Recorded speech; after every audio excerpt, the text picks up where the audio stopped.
వదిలేసి వెళ్ళిపోయింది, పీడ విరగడైంది. వాని మీద నిందలేస్తున్నావేంది? నిందలేశారు కదమ్మా. దొరికితే చాలు అవమానిస్తున్నారు, ఏడిపిస్తున్నారు. ఇంట్లో నుంచి తరివేయాలి. శవమ్మా, వాళ్ళు వేసే నిందలే కాకుండా నా తప్పుని ఒప్పుకోవడానికి అసలు ఆలోచించను.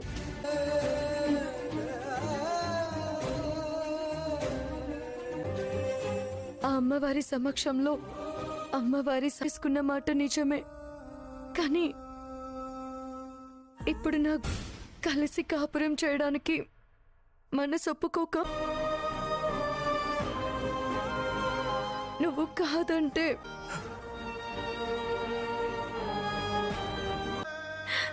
నా ప్రేమ నాటకం కాదు, ఎవరి కోసమో ఉన్న నిర్ణయం కాదు.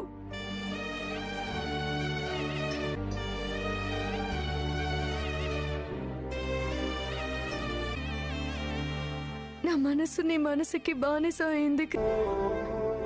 అది నలిగిపోతూ బాధపడ్డానికి కారణం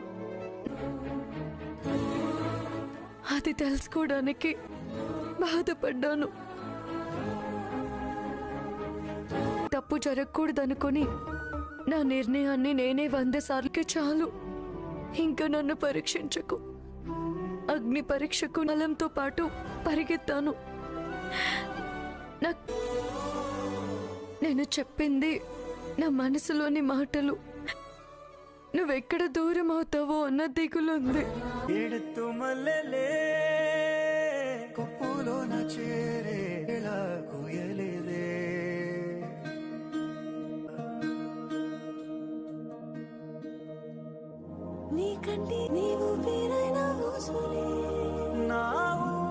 ఆశ వదులుకున్న సంపంగి,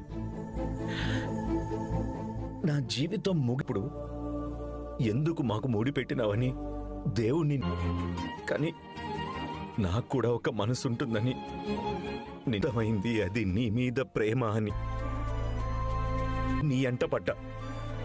అట్లని నీకిష్టం లేకుండా పెండ్లి చేసుకోవాలి నేను లేనని తెలుసుంటే అప్పుడే నీకు దూరం.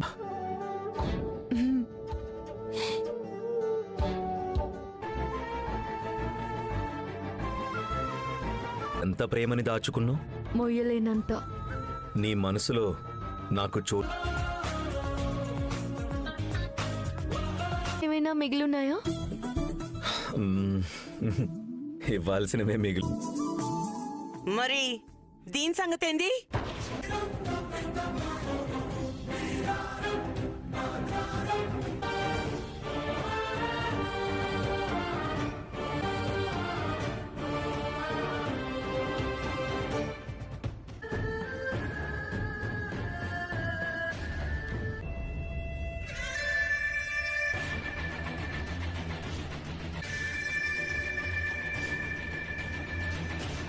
మీరందరూ రెడీ అవ్వండమ్మా, వరలక్ష్మి వ్రతం మొదలు పెడదాం.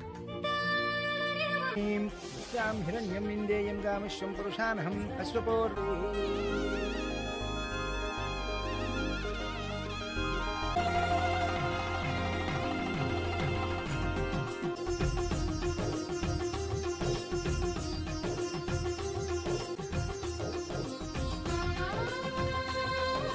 మహే సుగంధిం పుష్టివర్ధనోర్వారుకమేవ వందనాన్ వృక్షారుక్షేయమామృతాత్. సిగ్గులేదురా చెప్పుకోనికి? నువ్వుగరా శతమానం భవతో శ్రియం నీ మొగునికి పెండ్లాన్ వైతవేమో గాని ఎప్పటికీ నా కోడలివి కాలేవో.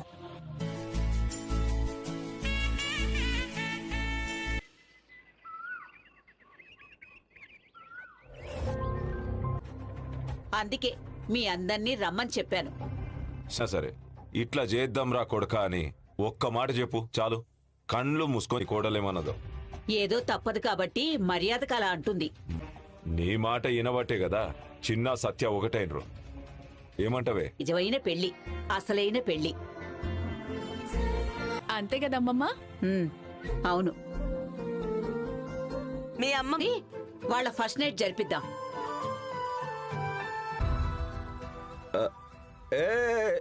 వద్దు బామ్మ, అది వద్దు అంటున్నా. అప్పటిదాకా అయిపోతుంది. నేను ఒక ముహూర్తం పెట్టించుకొని వచ్చినాం.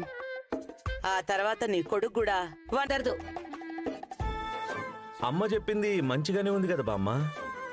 ఇంకేమో జరిగింది. అమ్మ ఒక్కసారి పెద్దమ్మకు ఫోన్ చేసి అడగమంటావా? ఏ నాకు బుర్ర అప్పటి వరకు ముట్టుకోకుండా దూరంగా ఉండాల్సిందే. నువ్వు మరీ ఆడ గట్టి ముహూర్తమే చూడండి.